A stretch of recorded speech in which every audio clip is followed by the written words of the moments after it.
스가랴서 말씀을 통하여 하나님 우리에게 주시는 말씀의 교훈을 얻고 본문에 나와 있는 말씀처럼 고난 가운데도 우리에게 위로하시고 우리를 선한 길로 인도하시는 하나님이 경험하게 되시기를 주의 이름으로 축복합니다. 본문에 보니까 여호와의 말씀이 선지자 스가랴에게 임하였다 이렇게 말하고 있습니다. 다리오 왕 제2년에 임하였다고 말씀하고 있습니다. 스가랴서 말씀은 이제 성전 재건에 대한 말씀을 하고 있습니다. 70년 동안 바빌론에 포로로 잡혀갔던 사람들이 다시금 돌아오게 되어지는데 예레미야를 통하여 말씀하셨던 70년의 기간이 지났기 때문에 하나님 그들을 회복시키실 것이다 라고 하는 말씀을 스가랴는 잘 알고 있었습니다. 그래서 하나님이 하셨던 말씀이 계셨기에 그 말씀이 지금 이루어져야 하는 상황이기 때문에 하나님 앞에 그 사실을 놓고 기도하고 있습니다. 물론 이스라엘의 상황은 어떤 상황이었냐면 하나님의 말씀보다도 조상들의 이야기, 조상들의 말을 더 많이 들었던 상황입니다. 그래서 1절로 6절까지 나와 있는 말씀을 보면 너희 조상들을 본받지 마라 이렇게 말씀하십니다. 왜냐하면 그들은 하나님의 말씀이 임하였지만 그 말씀을 입니다. 그러니까 하나님의 말씀이 있었지만 하나님의 말씀보다는 그들의 길을 갔습니다. 그들은 악한 길과 악한 행위를 갔다 이렇게 기록되고 있습니다. 하나님이 말씀하셨음에도 불구하고 그들이 하나님의 말씀을 듣지 아니하고 자기의 길로 자기의 행위로 갔다라고 하는 것에 대해서 언급하면서 이제는 돌아와라 이렇게 말씀하고 있습니다. 그렇다면 이스라엘 백성들이 70년 동안 바빌론의 포로로 붙잡혀 갔었던 그 원인은 뭐냐면 하나님의 말씀을 듣지 않았기 때문이다 라고 하는 것입니다. 그래서 하나님의 말씀을 듣지 않아서 너희의 조상들이 그런 어려움을 당하였는데 이제는 때가 되어 다시금 너희들을 모으겠다 이렇게 말씀하십니다.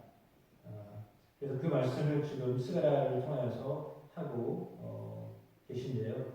오늘 본문에 보면 여호와의 말씀이 선지자 스가랴에게 임하였다라고 하는 말씀이 반복적으로 이렇게 기록되어져 있습니다. 1절에 있고요. 7절에 있습니다. 그러니까 하나님의 말씀이 선지자에게 임하여서 선지자 스가랴를 통하여서 전해지기를 원하고 계십니다. 8절 말씀에 보니까 밤에 한 사람이 붉은 말을 타고 화석류 나무 사이에 섰고 그 뒤에 자줏빛 말과 백마가 있었다 이렇게 기록되어져 있습니다. 그래서 스가랴 선지자는 그들이 누구냐 무엇이냐라고 묻습니다. 이때 천사가 대답을 합니다. 이들이 무엇인지 내가 너에게 보일 것이다 라고 그렇게 천사가 화석류 나무 사이에서 대답을 합니다. 여호와께서 땅에 두루 다니라고 보내신 자들이다 이렇게 대답을 합니다. 그래서 천사에게 말합니다. 우리가 땅에 두루 다녀 보니 온 땅이 평안하고 조용하더이다 이렇게 대답을 하였습니다. 그때 천사가 여호와여 여호와께서 언제까지 예루살렘과 예루살렘과 유다 성읍들을 불쌍히 여기지 아니하시려 하시나이까? 이를 무엇인지 70년이 되었나이까? 이렇게 이제 천사들이 하나님을 향하여서 질문을 하죠. 그래서 여호와께서 천사에게 다시 대답을 하십니다. 선한 말씀, 위로하는 말씀으로 대답하셨다. 이렇게 말씀하고 있습니다. 그래서 오늘 본문에 보면 천사가 질문하고 여호와께서 대답하시고 스가랴가 질문하고 또 천사가 대답하고 스가랴가 질문하고 여호와께서 대답하시고 이런 어떤 형식의 모습들이 보여집니다. 그래서 오늘 본문에 보면 질문하고 대답하시고 질문하면 대답하시고 이런 형식의 모습들을 볼 수 있습니다. 그러니까 하나님께 질문을 해야 하는 거죠. 하나님께 물으셔야 됩니다. 그러면 하나님은 대답하십니다. 물론 때로는 그 대답이 안 들릴 때도 있습니다. 분명히 나는 질문했는데 대답을 안 하실 때도 있습니다. 그러니까 묻기는 물어도 말씀을 안 하실 때가 있기는 합니다. 그리고 그럼에도 불구하고 계속 물으셔야 됩니다. 스가랴 선지자가 하나님께 또 때로는 천사에게 질문했듯이 우리는 하나님 앞에 자꾸 물으셔야 됩니다. 하나님 그것을 기뻐하십니다. 따라서 우리의 기도는 하나님을 향하여서 묻는 기도이어야 하겠습니다. 하나님 앞에 자꾸 질문을 하시기를 부탁드립니다.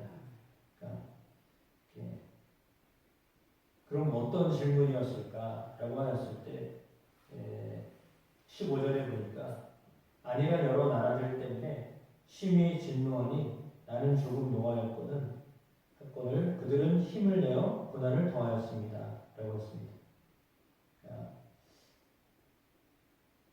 왜냐하면 천사가 자꾸 질문을 하는데 하나님께서 대답을 하실 때 그 여러 나라들 때문에 내가 진노를 하는데 나는 조금 노하였는데 그들은 힘을 내어서 고난을 당했다라고 했습니다. 그러니까 이스라엘에게 고난을 주기 위해서 하나님께서 여러 나라들을 사용하셨습니다. 지정학적으로 이스라엘이라고 하는 그 나라는 블레셋, 애굽, 아수르, 바벨론, 강대국 사이에 있는 작은 나라입니다. 그럼에도 불구하고 상당히 괴롭힘을 많이 당하였습니다. 고난을 많이 당하였습니다. 그런데 하나님이 그들을 고난 속에서 담금질을 하신 거죠. 그럼에도 불구하고 담금질을 했던 주변의 나라들이 힘을 다해서 고난을 더했다. 하나님은 그렇게 말씀하시는 겁니다. 그러니까 어느 정도 이렇게 훈련하도록 맡기신 것인데 그들은 고난을 더했다. 이렇게 말씀하십니다. 그래서 그들을 향한 하나님의 마음이 지금 불편하신 것을 표현하고 있습니다. 16절에 보니까 그러므로 여호와가 이처럼 말하노라 내가 불쌍히 여김으로 예루살렘에 돌아왔은즉 내 집이 그 가운데 건축되리니 예루살렘 위에 먹줄이 쳐지리라 만군의 여호와의 말이니라 라고 했습니다. 그러니까 먹줄이 쳐질 것이다 라고 하는 그 말은 이제 건축 본문에 나와 있는 것처럼 건축될 것이다 라고 하는 말입니다. 재건되거나 수리하거나 이렇게 할 때 목줄을 튕겨서 이제 일이 진행될 것이다 라고 하는 것을 지금 언급하고 계신 거죠. 그래서 스가랴 선지자는 좀 답답한데 하나님 언제 뭘 하시려고 그러십니까? 이렇게 질문하는 겁니다. 70년 말씀하지 않으셨습니까? 그러면 뭔가를 하셔야 되는데 왜 아직도 대답이 없으십니까? 라고 하는 질문입니다. 고난이 계속되고 있는데 왜 이 고난을 안 보고 계십니까? 라고 하는 질문입니다. 하나님께 우리의 고난이 있을 때 그 고난 중에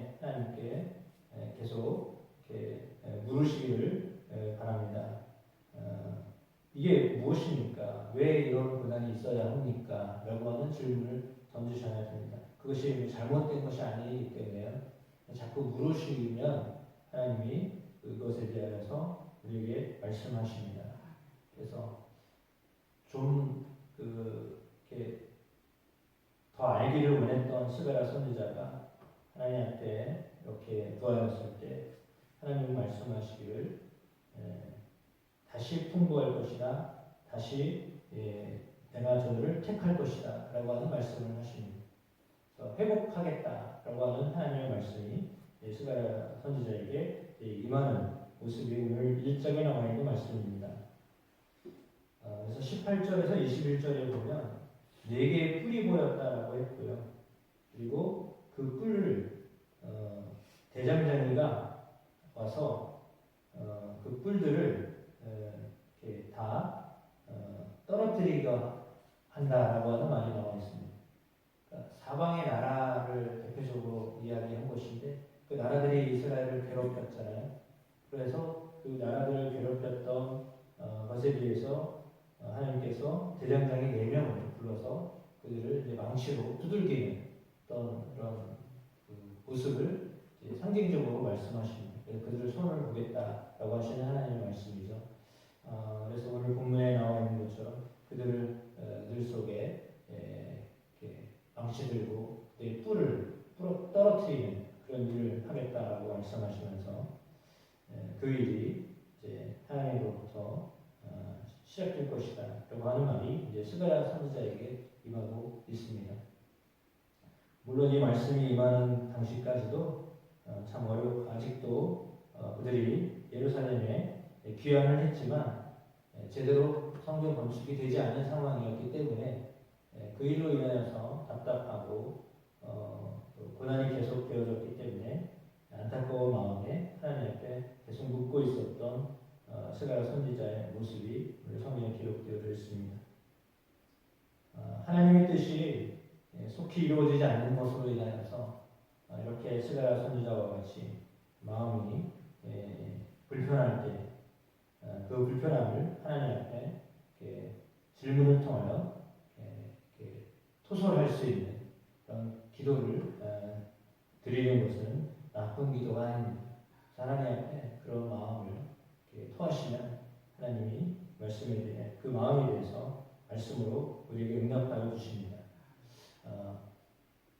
물론 이런 기도를 드렸다라고 하는 것 자체는 그만큼 이스라엘이 고난 속에 있었다라고 하는 것을 반증하는 것입니다. 즉시 응답하지 아니하시는 하나님의 모습 때문에 때로는 믿음이 정말 믿음이 있는 건가라는 그런 의심이 들기도 하고 때로는 하나님이 듣고 계신 건가라고 하는 그런 의심이 들 수도 있는 거고 분명히 하나님이 살아계신데 뭐가 문제인가라고 하는 그런 좀 아직 정리되지 않은 우리의 생각과 우리의 감정이 복잡한 상태 가운데 있는 속에서도 여전히 하나님 앞에 질문하면서 기도해야 한다라고 하는 것을 말씀해주고 있습니다. 그러니까 뭔가 보이지 않고 뭔가 잡히지 않고 어수선한 상황 속에 있지만 그럼에도 불구하고 하나님이 역사하실 것이다. 그 믿음으로 하나님 앞에 계속 질문하시기를 부탁드립니다.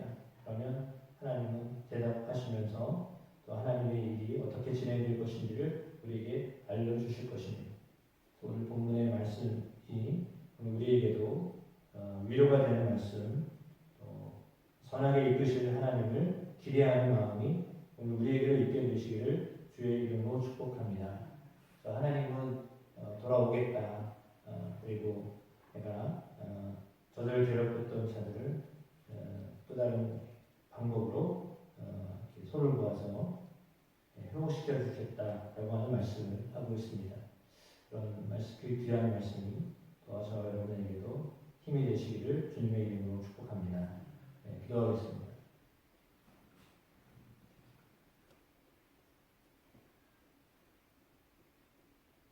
하나님이 회복할 것이다라고 말씀하셨지만 실제 회복되기까지 기간이 걸리고 있다는 것을 압니다.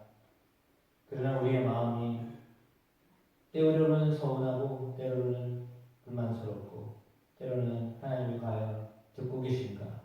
라고 하는 그런 의구심이 들 수도 있습니다.